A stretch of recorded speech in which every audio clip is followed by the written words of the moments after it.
जय श्रीकृष्ण बंधुगण जार बुझा इच्छा न थाए ताकू आपण जेते बुझेले से बुझी न थाए।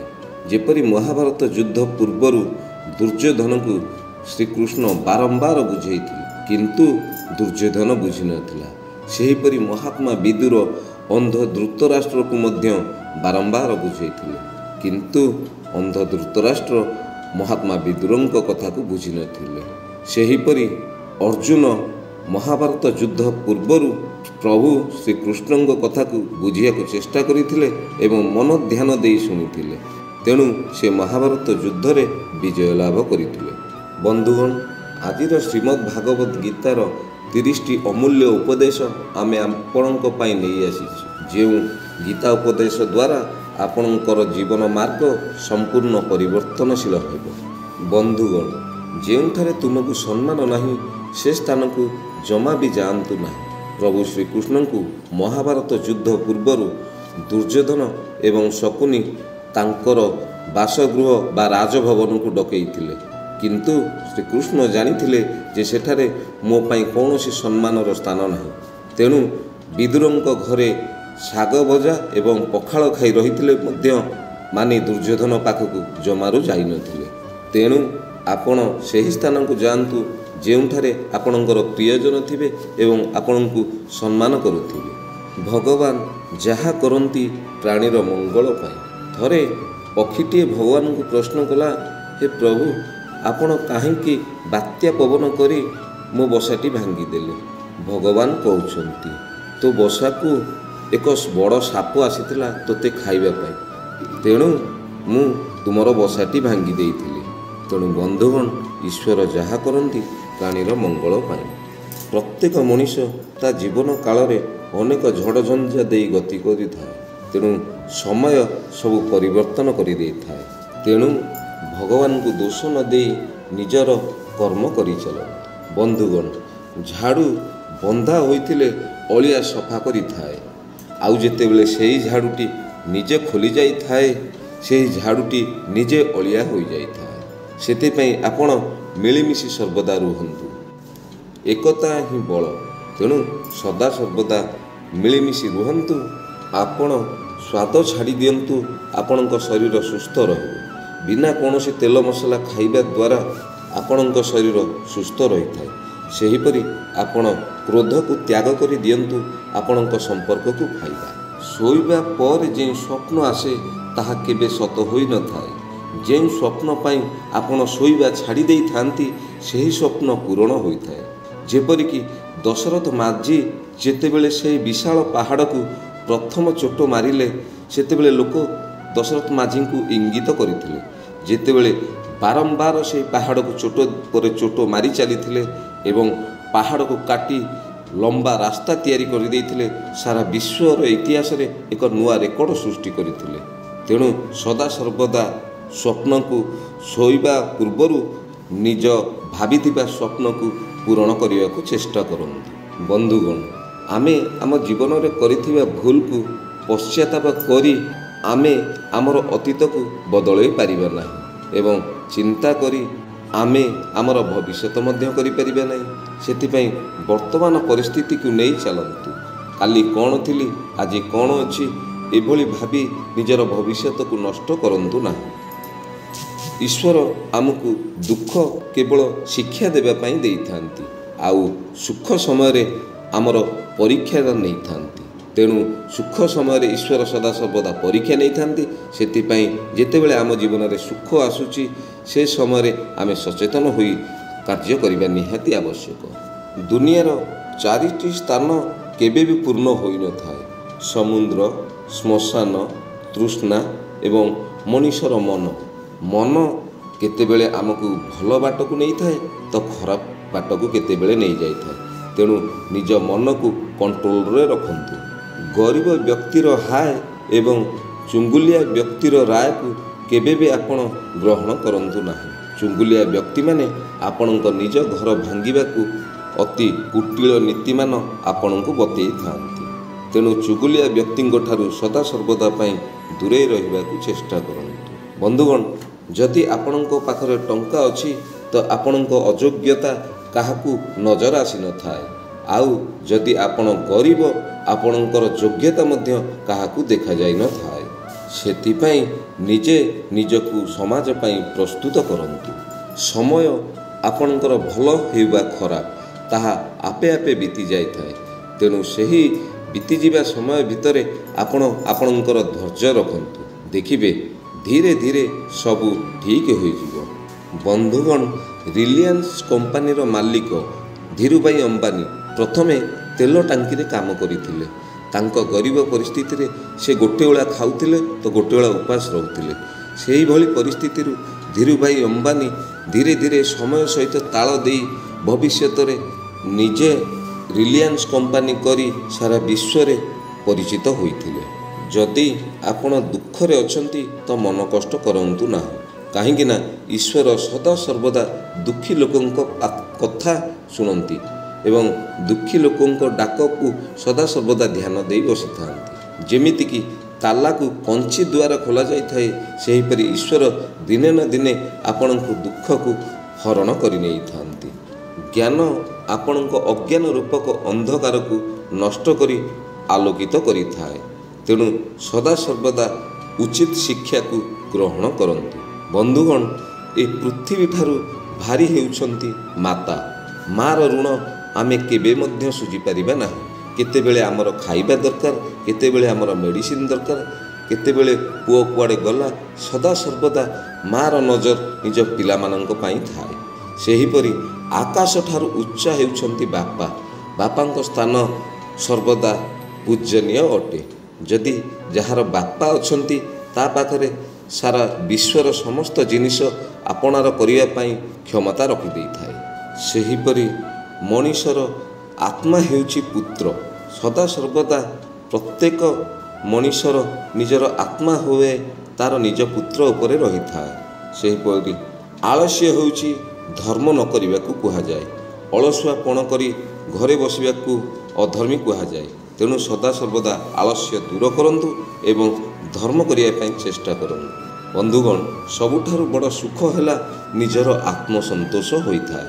ଯେପରି ଥରେ ଭକ୍ତ ସୁଦାମାଙ୍କ ଘରେ ହାଣ୍ଡିରେ ଗୋଟିଏ ଭାତ ଥିଲା। ସେହି ଗୋଟିଏ ଭାତକୁ ସୁଦାମା ଦୁଇ ଭାଗ କରି ନିଜ ପତ୍ନୀ ବସୁନ୍ଧରାଙ୍କ ପାଇଁ ଖଣ୍ଡେ ଏବଂ ତାଙ୍କ ଭଗବାନ ଶ୍ରୀକୃଷ୍ଣଙ୍କ ପାଇଁ ଖଣ୍ଡେ ଭାତ ଦେଇ ନିଜକୁ ଆତ୍ମସନ୍ତୋଷ କରିଥିଲେ। ଯାହା ଫଳରେ ପ୍ରଭୁ ଶ୍ରୀକୃଷ୍ଣ ସେହି ଏକ ଫାଳ ଭାତ ଖାଇ ଶେଷରେ ତାଙ୍କ ନିଜ ଭକ୍ତ ସୁଦାମାଙ୍କୁ ସମ୍ପୂର୍ଣ୍ଣ ସନ୍ତୁଷ୍ଟ କରିଦେଇଥିଲେ। ତେଣୁ ମୋର ପ୍ରିୟ ବନ୍ଧୁଗଣ, ପରିସ୍ଥିତି ଯାହା ହେଉନା କାହିଁକି, ଯେଉଁଭଳି ପରିସ୍ଥିତିରେ ହେଉ, ଆପଣ ସଦାସର୍ବଦା ନିଜକୁ ସନ୍ତୁଷ୍ଟ କରି ରଖନ୍ତୁ। ଦେଖିବେ ସମୟ ଧୀରେ ଧୀରେ ପରିବର୍ତ୍ତନ ହେବ ଏବଂ ଈଶ୍ୱର ଆପଣଙ୍କ ଦୁଃଖ ଶୁଣିବେ। ବନ୍ଧୁଗଣ, ମଣିଷର ନିଜ ଭୁଲରୁ ତାର ପାପର ପ୍ରାରବ୍ଧ ଆରମ୍ଭ ହୋଇଯାଇଥାଏ। ଆଉ ଯେଉଁ ମଣିଷ ଜାଣିଶୁଣି ଭୁଲ କରିଥାଏ ତାକୁ ମହାପାପୀ କୁହାଯାଇଥାଏ। ଚରିତ୍ର ପ୍ରତ୍ୟେକ ନାରୀର ଗହଣା ହୋଇଥାଏ। ଅଶ୍ଳୀଳତା ନାରୀକୁ କଳଙ୍କିନୀ କରିଦେଇଥାଏ। ତଥାପି ଆଜିକାଲି କିଛି ନାରୀ ଅଶ୍ଳୀଳତା ଭିଡ଼ିଓ କରି ଭାଇରାଲ ହେବାକୁ ଚାହୁଁଛନ୍ତି। କାମନାର ବିନାଶରେ ଦୁଃଖର ବିନାଶ ହୋଇଥାଏ। ଆମର ଯାହା ପାଇବାକୁ ଇଚ୍ଛା ଥାଏ ତାକୁ ଆମେ ପାଇବା ପାଇଁ ଆମେ ଆମ ଜୀବନକୁ ବାଜି ଲଗାଇ ଦେଇଥାଏ। କିନ୍ତୁ ଶେଷରେ କ'ଣ ହୋଇଥାଏ?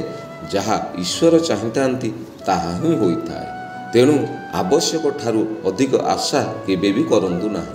ଯଦି ଇଚ୍ଛା କରିବେ କେବଳ ଦୁଃଖ ହିଁ ଆପଣଙ୍କୁ ମିଳିବ। କେବେ ବି କାହା ସହିତ ଛଳ କରନ୍ତୁ ନାହିଁ। ମହାଭାରତରେ ଶକୁନି କଥାରେ ପଡ଼ି ଦୁର୍ଯ୍ୟୋଧନ ପାଣ୍ଡବଙ୍କ ସହିତ ସାରା ଜୀବନ ଛଳ କରିଥିଲେ। କିନ୍ତୁ ଶେଷରେ ଦୁର୍ଯ୍ୟୋଧନର ସମସ୍ତ ମହା ଯୋଦ୍ଧା ପିତାମହ ଭୀଷ୍ମଙ୍କୁ ଶ୍ରୀଖଣ୍ଡିନୀ ଦ୍ୱାରା, ଗୁରୁ ଦ୍ରୋଣଙ୍କୁ ଧୃଷ୍ଟଦ୍ୟୁମ୍ନଙ୍କ ଦ୍ୱାରା ଏବଂ କର୍ଣ୍ଣଙ୍କୁ ନିରସ୍ତ୍ର ଥିବା ସମୟରେ ଛଳ ଦ୍ୱାରା ସେମାନଙ୍କୁ ମୃତ୍ୟୁ ଦିଆଯାଇଥିଲା। ତେଣୁ ଶାସ୍ତ୍ର କୁହେ, ଯେ ପାଞ୍ଚେ ପରମନ୍ଦ ତାମନ୍ଦ ପାଞ୍ଚନ୍ତି ଗୋବିନ୍ଦ। ଗୀତାର ପରବର୍ତ୍ତୀ ଉପଦେଶ ହେଲା, ସଦାସର୍ବଦା ଆପଣଙ୍କ ମନକୁ ଶାନ୍ତ ରଖନ୍ତୁ, କାହିଁକି ନା ଅଶାନ୍ତ ମନରୁ ଆପଣଙ୍କୁ କିଛି ଲାଭ ମିଳିନଥାଏ। ଆପଣଙ୍କ ମନ ଶାନ୍ତ ଥିଲେ ଆପଣ ସ୍ନେହ, ଶ୍ରଦ୍ଧା, ପ୍ରେମ ଏବଂ ସମ୍ମାନ ପାଇବେ। ଅଶାନ୍ତ ମନରୁ ଦୁଃଖର ଜନ୍ମ ହୋଇଥାଏ, ଆଉ ଶାନ୍ତ ମନ ଆପଣଙ୍କୁ ଆନନ୍ଦ ଦେଇଥାଏ। କେବେ ବି ଚିନ୍ତା କରନ୍ତୁ ନାହିଁ।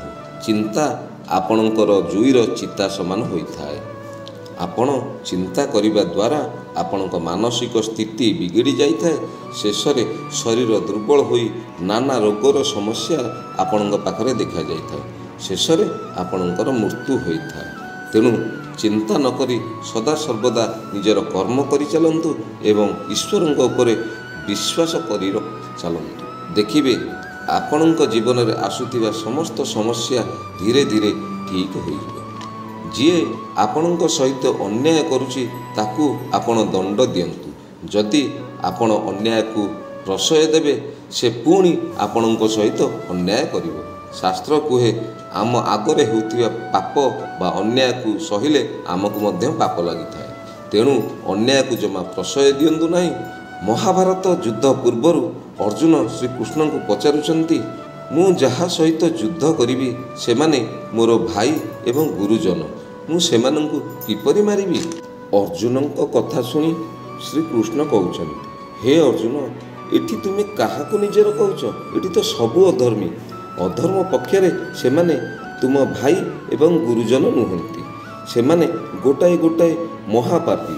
ଯେତେବେଳେ ଦ୍ରୌପଦୀଙ୍କ ବସ୍ତ୍ର ହରଣ ହୋଇଥିଲା ସେ ସମୟରେ ପିତାମହ ଭୀଷ୍ମ, ଗୁରୁ ଦ୍ରୋଣ, କର୍ଣ୍ଣ ଏମାନେ ସମସ୍ତେ ଉପସ୍ଥିତ ଥିଲେ ଆଉ ଦ୍ରୌପଦୀଙ୍କ ବସ୍ତ୍ରହରଣ ଦେଖୁଥିଲେ। ତେଣୁ ଏ ମହାପାପୀମାନଙ୍କୁ ତୁମେ ମାରିଲେ ତୁମର ହିଁ ଧର୍ମ ହେବ। ଶାସ୍ତ୍ର କୁହେ ଧର୍ମ ରକ୍ଷତେ ରକ୍ଷିତଃ। ଗୀତାର ପରବର୍ତ୍ତୀ ଉପଦେଶ ହେଲା ନିଜର ଦୁର୍ବଳତା ଅନ୍ୟ ସହିତ କେବେ ବି ସେୟାର କରନ୍ତୁ ନାହିଁ। କାହିଁକି ନା ମହାଭାରତ ଯୁଦ୍ଧ ଗୋଟିଏ ପରିବାରରେ ହୋଇଥିଲା। ପଣ୍ଡୁବଂଶ ଏବଂ କୁରୁବଂଶ ଦୁଇ ଭାଇ। ଏହି ମହାଭାରତ ଯୁଦ୍ଧ ଦୁଇ ଭାଇଙ୍କ ମଧ୍ୟରେ ହୋଇ ସମଗ୍ର ବିଶ୍ୱକୁ ବ୍ୟାପି ଯାଇଥିଲା ଏବଂ ଲକ୍ଷ ଲକ୍ଷ ସୈନ୍ୟଙ୍କର ମୃତ୍ୟୁବରଣ ହୋଇଥିଲା। ଯୋଦ୍ଧା ମହାଯୋଦ୍ଧାମାନଙ୍କର ମଧ୍ୟ ମୃତ୍ୟୁ ହୋଇଥିଲା। ତେଣୁ ନିଜର ଦୁର୍ବଳତା ଅନ୍ୟ ସହିତ ସେୟାର କରିବା ପୂର୍ବରୁ ଆପଣ ଥରେ ଚିନ୍ତା କରି ସେୟାର କରିବେ। ଅଧର୍ମୀ ଯେତେ ଶକ୍ତିଶାଳୀ ହେଲେ ମଧ୍ୟ ସଦାସର୍ବଦା ଧର୍ମର ବିଜୟ ହିଁ ହୋଇଥାଏ।